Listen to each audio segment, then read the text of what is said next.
terhormat pengurus Badan Kenaziran Masjid Al-Ikhlas Desa Ipar-Bondar, bapak-bapak, ibu-ibu, para pemuda-pemudi anak-anak sekalian yang telah berhadir untuk sholat Isya berjamaah, dan sebelum tarawih kita dengarkan kajian tuntunan Allah dan Rasulnya.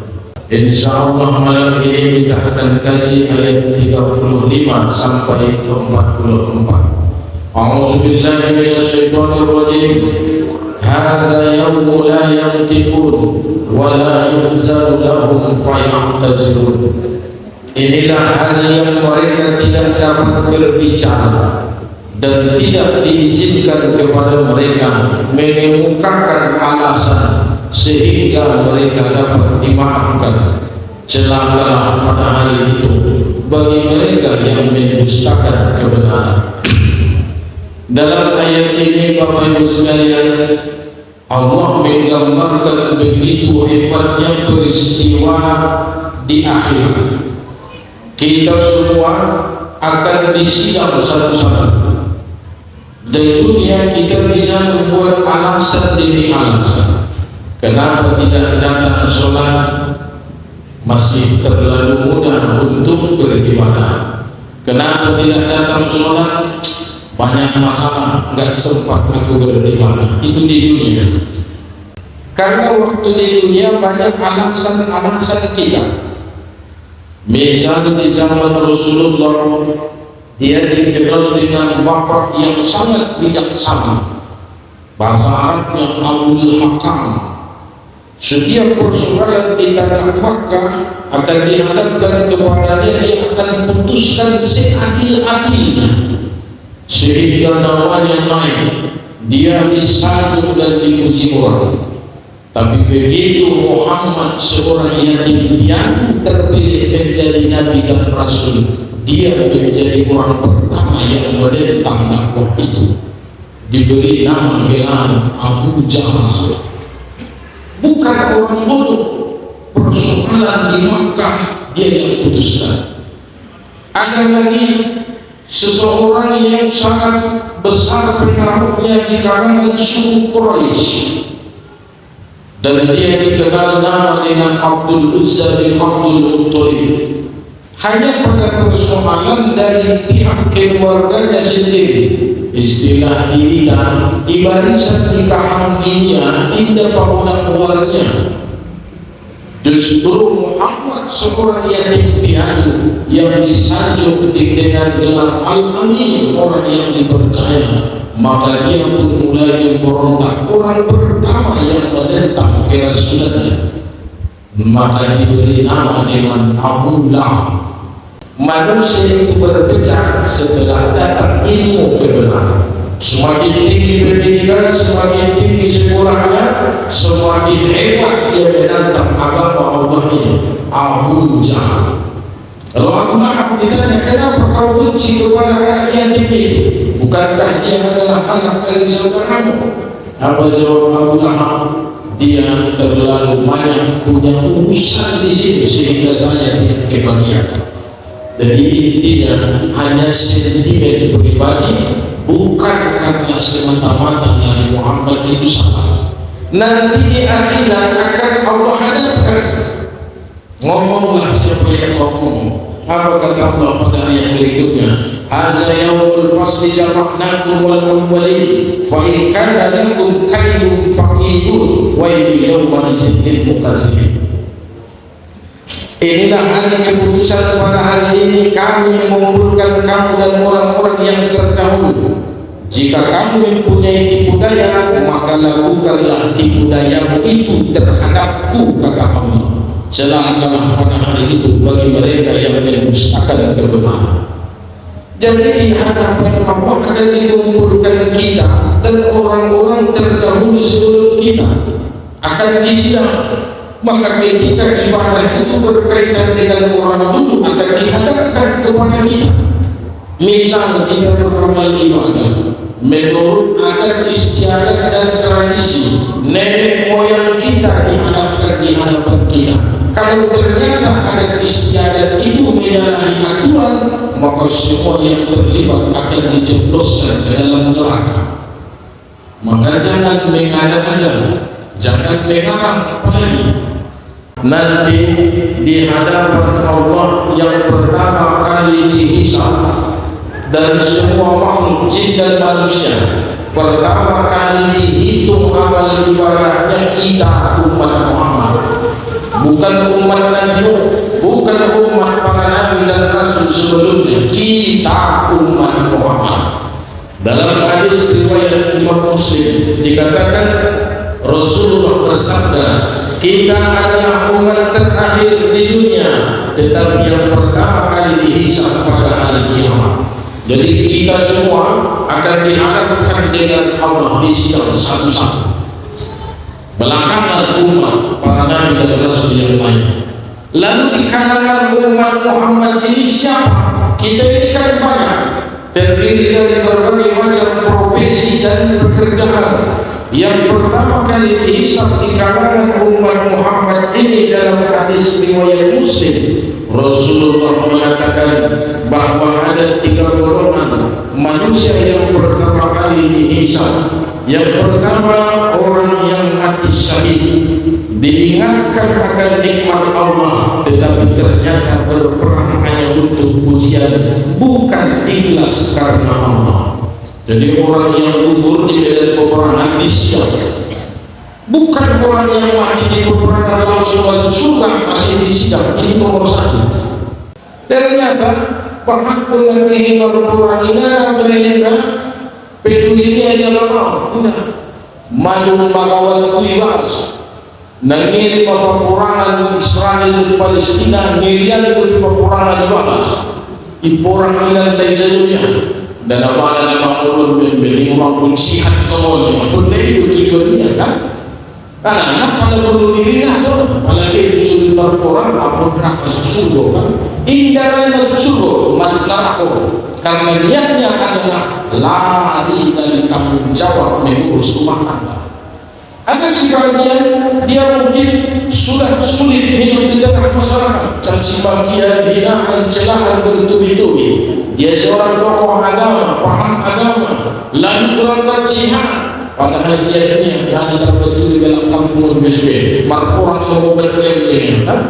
Yang kedua, orang yang Allah sidang, golongan kedua, awal akhir, Ustaz Ibn Hasan, Bang Yahya, berbaik. Para ahli Quran, orang alim yang mengerti agama akan disidang di hadapan Allah. Maka aku bisa dari bawah itu sekalian, aku tahu kemudian dari bawah dipaksin bagi dari Ustaz bisa jadi bahan. Biasanya kalau kami kain polisi 22 sekali sepoket ini apa BKM. Aku bisa sekali paksin di nomor 5 atau karena orang yang kedua dihisab setelah orang yang syuhada mati syahid adalah para ahli Quran, para ustaz, para ulama, para kiai akan dihisab di hadapan Allah. Isidang kesana-sana. Oh, anu sudah berbuat Quran.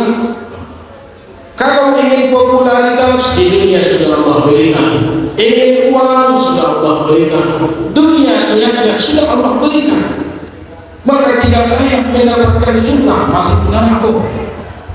Memang benar orang-orang ahli Quran banyak jasanya, tapi kalau sudah niat hati-hati. Bagi anak burui ngadu anak lainnya, anak dia mesti ngada dong, harta ngada dong. Meninggal di kampung ini sana berustaz ngadu mungkin. Kan wajar di sidang Allah sangat tinggi, nampak wajar di hadapannya. Mula kayu meninggal antri yang berdoa. Tapi kalau yang miskin, syahid masyarakat dunia, ahli itu dibudi semuanya. Bagaimana sangat tinggi dalam ya ustaz meninggal mana ada berdena di kalaukan. Anggota itu ustaz kaji ini benar yang kau sampaikan itu menurut benar agama dan sunnah tanpa mati yang menumpang darah berlibat lihat sehingga pada ini bukan kita. Kan wajar di Allah menghisab nomor 2 para ahli Quran karena menjadikan agama itu sebagai alat tukar dunia. Karena hati-hati Ang gua mengilu Tuhan berzulim, aku bisa Tuhan lahirkan generasi-generasi. Supaya sudah mau lebih baru dan tahan siap zaman dia itu waktu dengan izin Tuhan lebih. Ada usaha sebab. Maka Bapak Ibu sekalian, ulang kamu khawatir kalau lapor ustaz ini, pagi ustaz ini memang iman wahyu nak dari pagi memang iman wahyu supaya siuni berpalan kan. Yang ketiga, orang-orang yang mendermakan orang kaya yang dermawan, bersedekah bukan karena Allah tetapi agar disebut dermawan. Hadis riwayat Muslim nomor 1905. Dari Bapak sekalian, kamu nabah hati dengan nabah hati sebabnya jago yanmu, jago keikhlasanmu, ulang gara-gara diimpak sidokah imam baik kau saudaraku. Hendak selama masuk surga, karena orang yang banyak hartanya digunakan di jalan Allah, nomor 3 akan disiapkan. Asal sekali faktor sidokah kau untuk dipuji, untuk disanjung. Waktu ini yang kelihatan itu, waktu itu disebutkan impak tarawih, Siti Markobe yang jabatan sama Umar Runduk mengisi. Din hubungan halai, hacinai kan, awal mahajjah wallahi nama.